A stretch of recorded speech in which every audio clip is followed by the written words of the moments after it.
క్రీస్తునందు పిల్లరా, మన ప్రభువైన యేసుక్రీస్తు నామములో మీ అందరికీ నా హృదయపూర్వకమైన వందనాలు చెల్లిస్తున్నాను. వాక్యంలోంచి ఫిలిప్పీయులకు రాసిన పత్రిక 1వ అధ్యాయం 21వ వాక్యం చూస్తే అపోస్తలుడైన పౌలు ఫిలిప్పీయులకు చెప్తున్న మాట, నా మట్టుకైతే బ్రతుకుట క్రీస్తే, చావైతే లాభమని. ఈ లోకంలో ఏ వ్యక్తి కూడా చావు నాకు లాభమని చెప్పడం. ఎందుకంటే ప్రతి వ్యక్తికి బ్రతకాలని కోరుకుంటుంది. బ్రతకడం కోసం ఒక వ్యక్తి ఏదైనా చేస్తాడు. మరణించడం అంటే ప్రతి వ్యక్తికి భయం. ఈ లోకంలో ప్రతి వ్యక్తిని భయపెట్టేది మరణం. అందుకే మరణాన్ని తప్పించుకోవాలని ప్రతి వ్యక్తి కూడా సకల ప్రయత్నాలు, సకల ప్రయాసాలు చేస్తుంటారు. కానీ పౌలు ఎందుకని చావు లాభం అన్నాడంటే, బ్రతుకుడు క్రీస్తు కాబట్టి. ఎవరైతే క్రీస్తు కొరకు బ్రతుకుతారో వారికి చావు లాభంగా ఉంటుంది. ఈ వాక్యం నీ జీవితంలో నువ్వు క్రీస్తు కొరకు బ్రతికే వ్యక్తివైతే మరణానికి భయపడవు. మరణం కూడా నీకు లాభం. ఎందుకంటే క్రీస్తు కొరకు బ్రతికిన వ్యక్తి చనిపోతే ఆ వ్యక్తి పరలోకంలో ఉంటాడు. ఆ వ్యక్తి నిత్యత్వంలో ఉంటాడు. ఆ వ్యక్తి క్రీస్తు యేసునందు ఉన్నతమైన పిలుపు కలిగే బహుమానం పొందుకుంటాడు. నీతి కిరీటాన్ని సంపాదించుకుంటాడు. పరలోక ఆనందాన్ని పొందుకుంటాడు. శాశ్వత రాజ్యాన్ని పొందుకుంటాడు. కన్నీరు, కలతలు, దుఃఖము లేని జీవితాన్ని ఆ వ్యక్తి అనుభవిస్తాడు. ఈ పూట వాక్యం నీ జీవితంలో నీకు బ్రతుకుట క్రీస్తు అయినప్పుడు చావు నీకు లాభంగా మార్చబడుతుంది. ఈరోజు వాక్యం విన్న దేవుని బిడ్డ, ఎవరి కోసం బ్రతుకుతున్నావు? మనుషుల కోసమా? ధనం కోసమా? పేరు ప్రఖ్యాతల కోసమా? అధికారం కోసమా? లేదు, ప్రభువు కోసం బ్రతుకు. దేవుని కొరకు జీవించు. అప్పుడు చావు నిన్నేం భయపెట్టలేదు. నువ్వు దేవుని కొరకు ధైర్యంగా బ్రతకగలుగుతావు. ఈ లోకంలో నిన్ను ఏది భయపెట్టలేదు. ఎందుకంటే మరణమే నిన్ను భయపెట్టినప్పుడు ఇంకెవరు భయపెట్టగలరు? ఎవరు నిన్నేం చేయలేరు. నువ్వు దేనికి భయపడవు.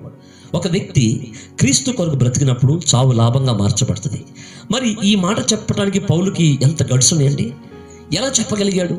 ఏ స్థితిలో ఉంటే చెప్పగలిగాడంటే, అదే ఫిలిప్పీ పత్రిక 3వ అధ్యాయం 7వ వాక్యం చూస్తే, ఏవేవి లాభమో ఈ లోకంలో వాటిని నష్టంగా ఎంచుకున్నాను అన్నాడు. మన జీవితంలో పిల్లరా, మనకి ఈ లోకం లాభంగా కనిపించేవి మనం నష్టంగా ఎప్పుడైతే ఎంచుకుంటామో, ఎప్పుడైతే వాటిని నష్టంగా చూస్తామో, క్రీస్తుని సంపాదించుకుంటాం.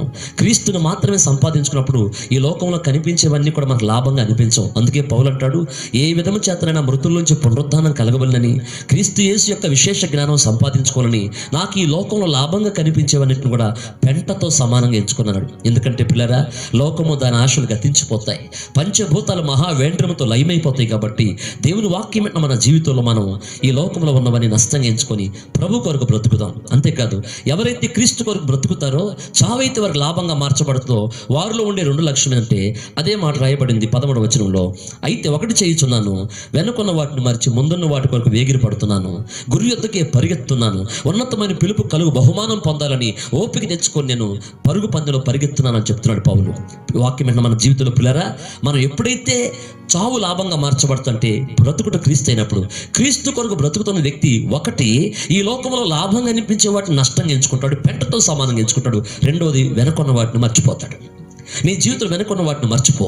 వెనుకున్న వాటి వైపు చూడమాక. లోతు భార్య వెనక వైపు చూసి ఉప్పు స్తంభం అయిపోయింది. ఈరోజు చాలా మంది ఆధ్యాత్మిక జీవితాల్లో వెనక తట్టు చూసి, లోకం వైపు చూసి, పరిస్థితుల వైపు చూసి, జరిగిపోయిన వాటి వైపు చూసి ఆధ్యాత్మికంగా స్ట్రక్ అయిపోయి ఉప్పు స్తంభంలా మిగిలిపోయారు. నీవు అలా ఉండొద్దు. వెనుకున్న వాటిని మర్చిపో, ముందున్న వాటి కొరకు పరిగెత్తు. దేవుడు నీ కొరకు ఉన్నతమైన పిలుపు కలిగే బహుమానం ప్రభు నీ కొరకు దాచి ఉంచాడు. కాబట్టి వాక్యమైన జీవితంలో వెనుకున్న వాటిని మర్చి ముందున్న వాటి కొరకు పరిగెత్తు. ముందు గురి ఉంది, అదే మన పరలోకమే మన గురి. మనం పరిగెత్తినప్పుడు మనకు బహుమానం ఉంది. అందుకే చూడండి, మోషే పెద్దవాడైనప్పుడు మరి ఫరో కుమారుడు అనిపించుకోవడం కంటే దేవుని ప్రజలతో నింద అనుభవించిన గొప్ప భాగ్యం అని ఎంచుకొని, ఎందుకని ఎలా అనగా ప్రతిఫలంగా కలగబోయే బహుమానమే దృష్టి పెట్టినాడు. ఈ లోకంలో నిందలు వస్తాయి, అవమానాలు వస్తాయి, ఇబ్బందులు వస్తాయి. వాటన్నిటిని పట్టించుకోకుండా నువ్వు ముందున్న వాటి కొరకు, ప్రభువు నీ కొరకు ఏర్పరిచిన పరలోకము కొరకు గురి యొద్దకు నువ్వు పరిగెత్తగలిగితే ఉన్నతమైన బహుమానం ఉంది. ఉన్నతమైనటువంటి శ్రేష్టమైనటువంటి ఆ గొప్ప ఘనత, మహిమ, ప్రభావాలు పరలోకంలో ఉన్నాయి. వాటిని నువ్వు అనుభవించాలంటే వెనుకున్న వాటిని మర్చిపో, ముందున్న వాటి కొరకు పరిగెత్తు. నువ్వు ఎప్పుడైతే వెనక వైపు చూస్తున్నావో నువ్వు ముందుకు పరిగెత్తలేకపోతావు. ఎక్కడ వేసిన గొంగలు అక్కడలాగా నీ ఆధ్యాత్మిక జీవితం ఉంది. ఈ వాక్యం నీ జీవితాల్లో మరి ఉన్నతమైన పిలుపు కలుగు బహుమానం పొందాలంటే బ్రతుకుట క్రీస్తు అవ్వాలి. చావు అప్పుడు నీకు లాభంగా మార్చబడుతుంది. ఈ వాక్యం నీవు మరి ప్రభు కోసం బ్రతుకు, ప్రభు కోసం జీవించు. ఇప్పుడు వరకు ఎవరి కోసం జీవించి జీవితాన్ని కన్నీళ్ల పాలు చేసుకున్నావు?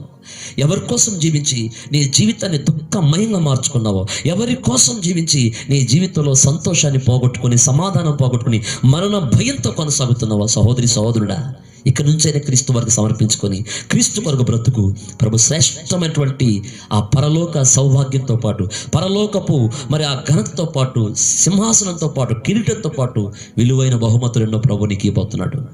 ప్రియమైన దేవుని బిడ్డలారా, ఈ వాక్యాన్ని ముగిస్తున్నాను.